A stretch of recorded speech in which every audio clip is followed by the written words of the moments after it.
What's up everyone, Atron here with a Chivalry 2 video, and in this video I'm going to be covering the different types of combat you can expect to encounter when playing Chivalry 2 and how you can better your chances of success within the game. Although archers are in the game, I won't be covering their perspective as I feel there isn't a whole lot to say about them other than sit in the back, shoot your foes, and not your friends. With that being said, let's dive right into some of the basic combat strategy in Chivalry 2. Alright, so the first thing we're going to be taking a look at are 1v1 situations, also known as duels, and this is essentially combat where there's no interference from any other sources other than yourself and your opponent. And what we'll do is we'll look at some clips and then we'll review them afterwards for some key takeaways and how you can better your success within duels.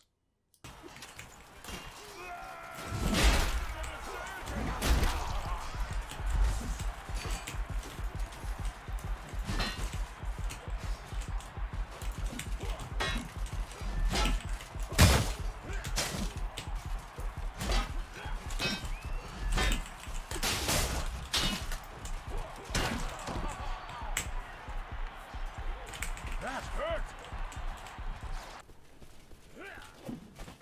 I am invincible!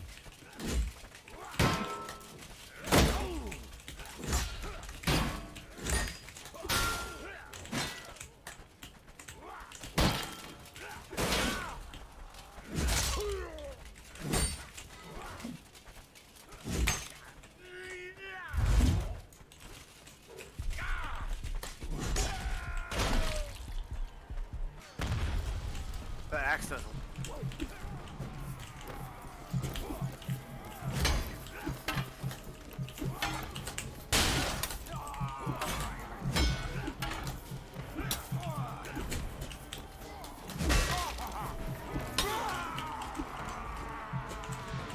Alright, so now that we've taken a look at some of the clips there of duels, we're going to go over some key takeaways for success within dueling and just some basics for you to understand when you're actually in a duel with an opponent.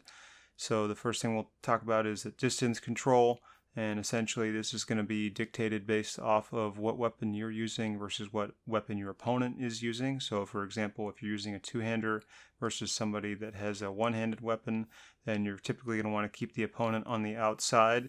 That way they're not pressuring you terribly and you're able to actually get your attacks off because you do attack slower. Vice versa, in the opposite situation where you have a one-hander versus a two-handed opponent, you're going to want to be pressuring them and staying on the inside so they're not able to get their attack off in time.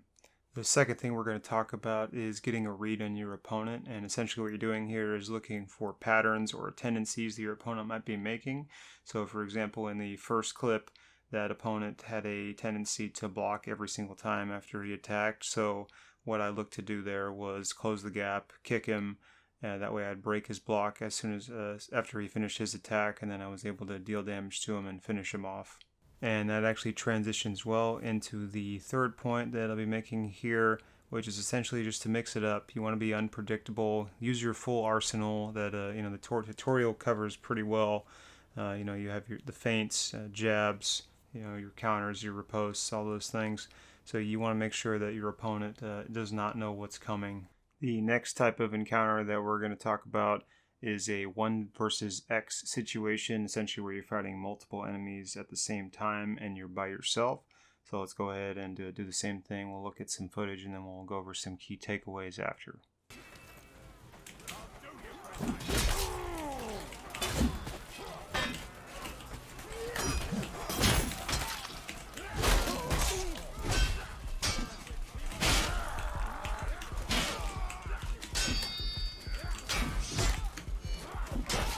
That's about enough.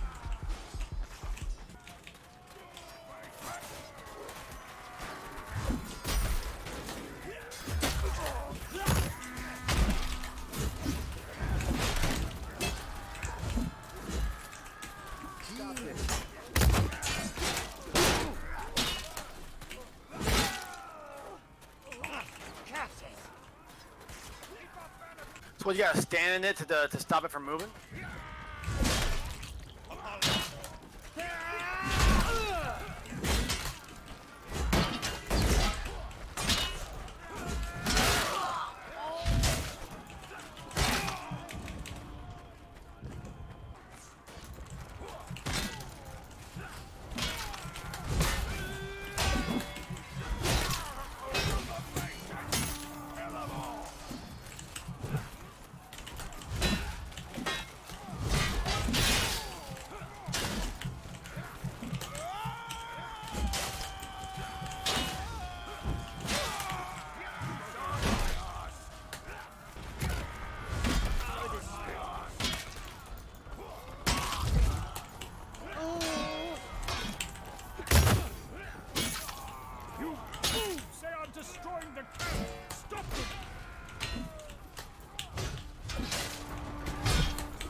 fucking sword out!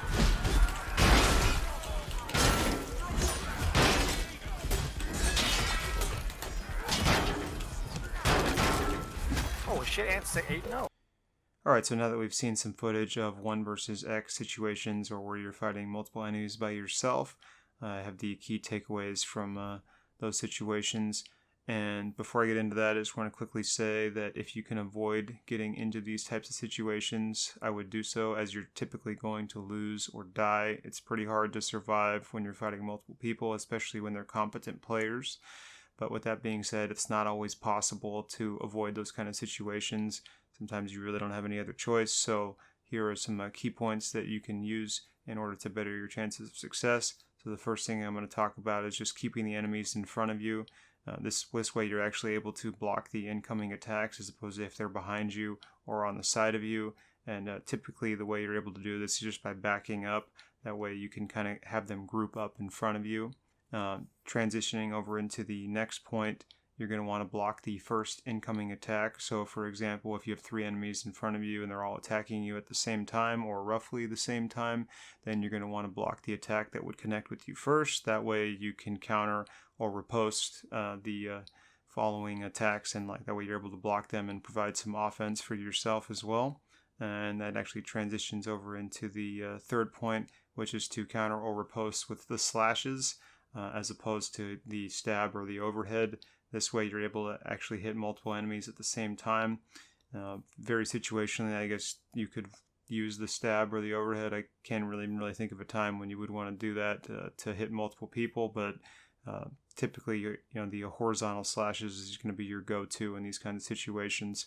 And the last thing I'm going to touch on is just isolating and eliminating your enemies. So if possible, you're going to want to finish the weakened enemies off. That way their numbers begin to dwindle and you better your chances of success. It's a lot easier to fight 2 people as opposed to fighting 3, and then and so on and so forth. So that's essentially it for this key takeaways for these kinds of encounters. Alright, so the next type of encounter we're going to be taking a look at is the X versus 1 situation, essentially where you have multiple allies and you're fighting an opponent. Basically the reverse of the last scenario that we took a look at. So let's go ahead and look at some footage and then we'll review it afterwards.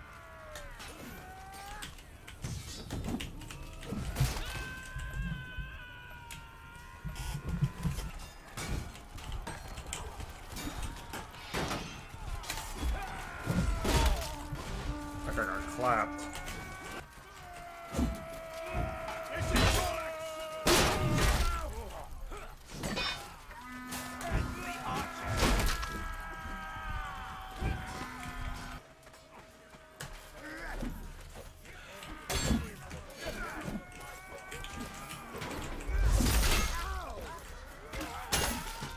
Okay, we won't spend too long reviewing these types of situations, the multiple allied situations versus one enemy, as I feel like it's pretty straightforward. But essentially what I've taken away from the game is using stabs and overheads are pretty solid when you're isolating somebody down. That way you avoid team damage, as opposed to, if you were going to use a horizontal attack, one of the slashes or heavy slashes, you're most likely going to damage your teammates. If you do, you can still use them, you just got to aim it properly.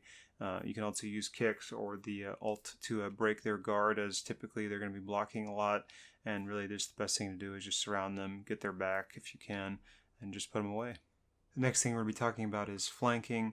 It's also known as backstabbing or back attacks, hammer and anvil, one of the oldest tricks in the book. But essentially it's a very valid strategy here, and we're just going to dive into some footage and then we'll review it afterwards.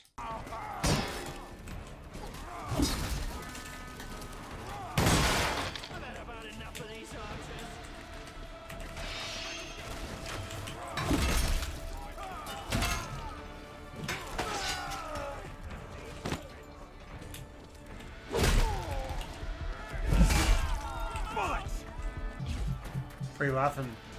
Whomp.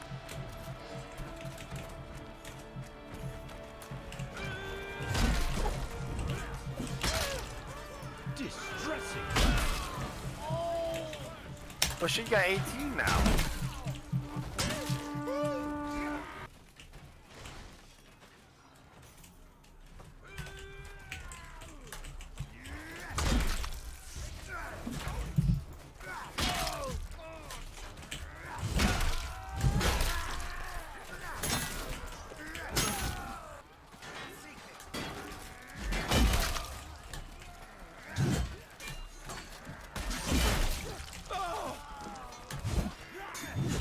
shit on.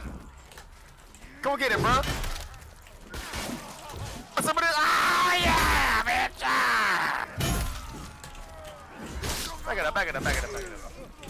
Where the hell that? Where the hell that? I just healed everyone. Hey. Alright, so now that we've seen the footage on flanking, let's talk about the key takeaways of it. This is essentially the best archer counter in the game.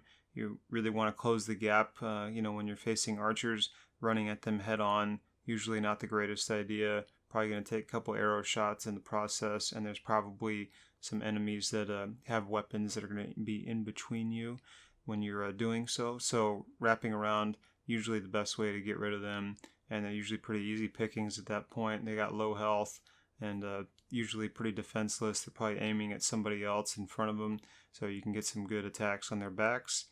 And obviously, as I've already mentioned, you want to use some alternate paths to do so, or wrapping around, I believe I said. So just use unorthodox ways or whatever means necessary to get behind the enemy. That way you're pinching them with a front attack, and they have their attention, and you're able to hit them from behind. I will say that this is a bit of a high risk, high reward play. Doesn't always pan out, but when it does, it usually pays some big dividends. And I say that it's a high risk because sometimes you end up being the one that's caught in the hammer and anvil, as maybe the team's respawning behind the line that you're attacking from behind, so you can potentially get caught in between two sets of enemies. But very strong play, very good at countering archers, as I said, and leads to a lot of kills typically when it does pay out. Okay, so the next thing we're going to talk about is throwing weapons, and essentially you can throw pretty much anything that's in your hands within this game. It could be objects on the ground or that you find, or weapons that are in your inventory. So let's go ahead and look at some footage of that. I'm screaming. I got a quick attack. I think I got wrecked.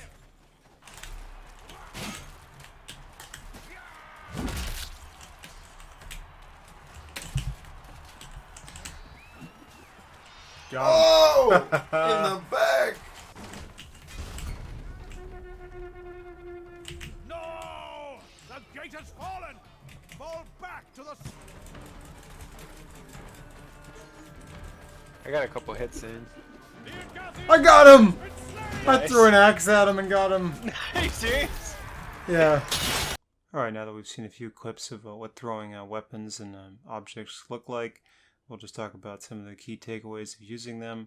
Essentially, find that they're a really good finisher for enemies that are on the run. Usually, you can catch them in the back as they're turning their back towards you as they attempt to run away. And a lot of time, you can catch them off guard that way if you're unable to reach them on foot. And then, if you are going to throw objects, like I threw that rock in that clip that I showed you guys, it's usually better in choke points like that. Usually don't want to be running around with a rock in the middle of the game, so kind of want to throw it in those kinds of situations where the enemies are choked out and you can potentially hit multiple.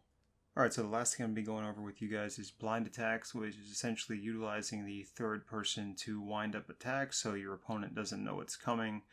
And let's go ahead and look at some footage of that.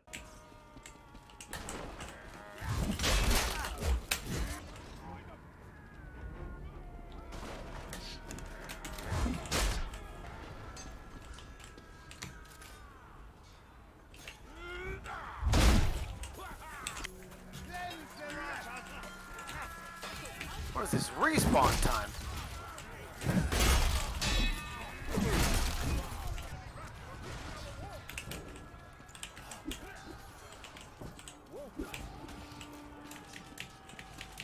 Alright, so now that we've seen some footage on what blind attacks look like and how you can be successful with them, let's just talk about the key takeaways real quick here. So the first thing I'm going to touch on is just the opponent has a little time to react when you do this kind of a maneuver.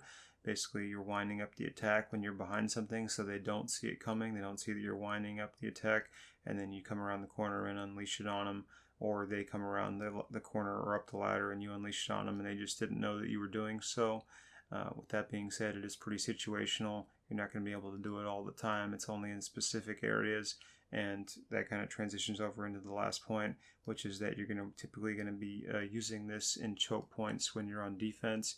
It's pretty hard to use this kind of a tactic when you're on offense and you're the one that needs to be advancing forward. It's much easier when your opponent is coming into you, so that you can wind up these attacks, behind a wall or a pillar or anything like that, and then they get hit with some big damage. As you've seen in the clips, they wound up a couple heavy attacks as well as an ultimate or two. And then the last thing I'll say about this is that it's pretty much only going to be useful if you're using the third person. First person, it's pretty tough to time this up. I actually didn't even bother trying it, but I imagine that it'd be pretty rough trying to utilize sound as your only indicator that an opponent is nearing, and then you got to time that up. So really only going to be useful typically when you're using the third person, as you can utilize the camera view to see around corners or over a little wall to know that the opponent is on the horizon, and you can wind up your attack and time it properly to connect with them.